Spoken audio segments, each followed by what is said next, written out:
All right, welcome to the deep dive. Today, we're going to give you the ultimate shortcut, really, to nailing that B2 level English interview. We've gone through all the prep materials you shared with us, and our mission is simple, to just cut through the noise and give you the absolute essentials for, clarity, fluency, and using genuinely impressive language. Yeah. So, okay, let's unpack this a bit.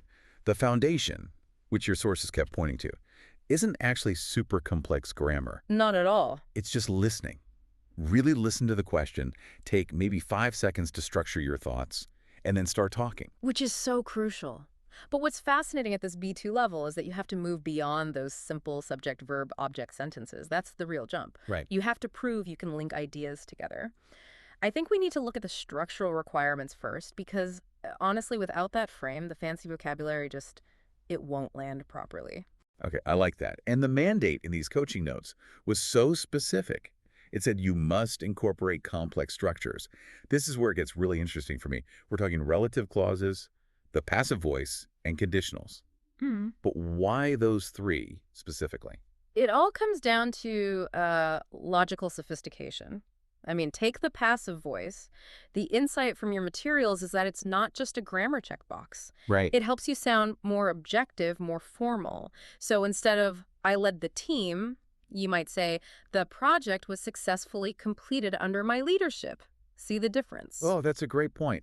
It shifts the focus to the outcome, not just you. That's actually a really valuable way to think about it, especially when you're talking about results. Exactly. It's about impact. And what about relative clauses? Yeah. I feel like that's where a lot of people get tripped up. They can sound so clunky if you try to force them in. Well, they shouldn't be forced. They should be, well, they should be woven in to add precision. Think of them as efficiency tools. So instead of two short sentences like, I work on a team, the team handles clients. Yeah. You just combine them. I work on a team which handles client communications. It just sounds more mature. It shows you can build a more complex thought. Okay, so that's the skeleton, the structure. Let's move on to the vocabulary toolkit. The sources stress using a range of more sophisticated, domain-specific words. But we also have to talk about phrasal verbs and idioms. How do you make those sound natural instead of, like you just memorized a list? Well, phrasal verbs, things like call off or take on, they're just non-negotiable for B2 fluency. The trick is to link them to your actual examples. Don't just list them. So use them in a story. Exactly. When you describe a responsibility, you say, I was really happy to take on that challenge. It becomes part of your narrative. Right, and tying into that is tense precision. This is a big one. B2 requires you to talk about time accurately, and we saw a heavy emphasis on two key tenses. Absolutely. First one is the present perfect. It is your best friend when you're talking about your professional history. It connects a past event to its relevance right now. Can you give an example? Sure. I've worked in this sector for 5 years.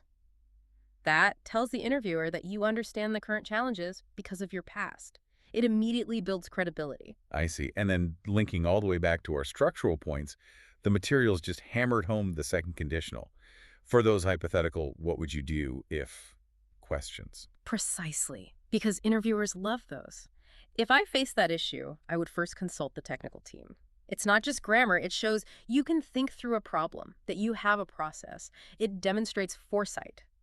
So when you put it all together, what does this mean when you're actually in the interview? The final piece of the puzzle seems to be just maintaining flow, Yes. speaking at a natural pace, and this is the big one, correcting your own small mistakes smoothly without panicking. That confidence is huge. It connects directly to the core definition of B2, doesn't it? The ability to handle most conversations. You have to show you can express an opinion and then, justify it logically using all these tools we've discussed. So it's about putting it all into practice. Exactly. If you zoom out, the interview isn't just a language test. It's a test of logical justification under pressure. So maybe the final thought for you to consider is this. How does preparing these specific structures and vocabulary bits actually change the way you justify an opinion? How does it make your argument sound more nuanced, more convincing, more authoritative, no matter what the topic is? That shift from just making a statement to building a complex justification, that's really the heart of mastering B2.